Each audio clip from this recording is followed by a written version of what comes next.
They are quite possibly our biggest musical export, and they're tackling a genre they've never done before. The Wiggles teaming up with some of Nashville's biggest names. Giddy Up. I never wanted to push any of the children into this brilliant life. But I will say, if they had turned into doctors and lawyers, I felt I would have failed them because we need creative people out there. There's something very special about sitting in the recording studio at Wiggles HQ with father and daughter and Blue Wiggles, Anthony and Lucia Field. I never thought that I'd be a Wiggle, but I've always been involved with the Wiggles. I think I was literally 2 months old in my first video. I was baby Jesus. Baby Jesus. Yep. Yeah. I was very nervous about it, but it's come so naturally. Everything is beautiful.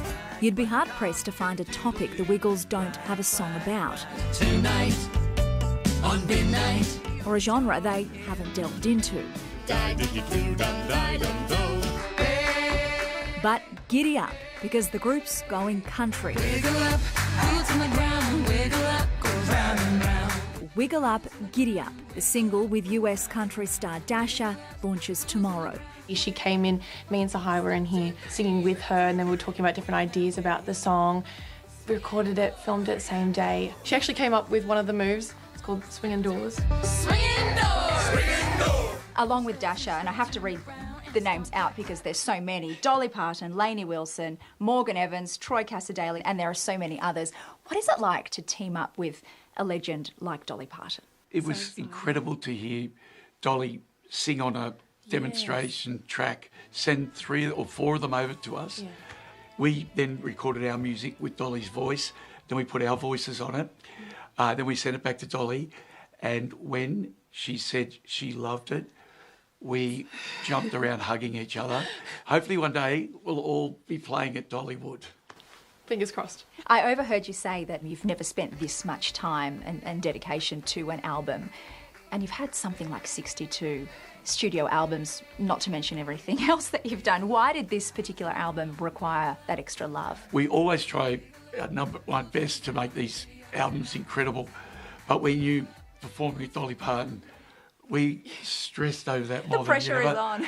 Lockie wrote a song for Lainey Wilson. Oh my goodness. And it was his life for I don't know how many months. He was biting his nails and went back to Lainey, and we didn't hear from her for 2 months.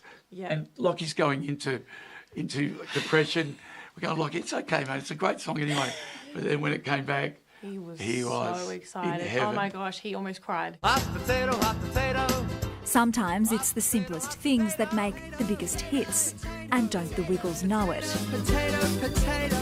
we did a song with Troy Cassar-Daley about standing in line. It's called Standing in Line. It's about standing in line at the footy game and waiting to get your meat pie or your ginger beer. And Troy loves the Rabbitohs and I love the Tigers. So we're going to film it actually at a Rabbitohs-Tigers game and get the standing in line. The Wiggles formed in 1991 when 4 good mates decided to make a children's album. And although the skivvies may have some extra bling to them now, the focus has never changed. Children are their inspiration, education their goal, music and movement is their way. You're now bringing country to a whole new audience, small children. How do you think they'll respond to a country music album? What we've always done is try to marry actions of the song, whatever it is, hot potato, that was my own music. But hot potato, or, Wiggle Up, Swinging Doors, and the child does that, then they own that music. Come on! Woo! That is one catchy tune, and the first single of the new album, Wiggle Up, Giddy Up, is out tomorrow, with the rest of the album available March 7th.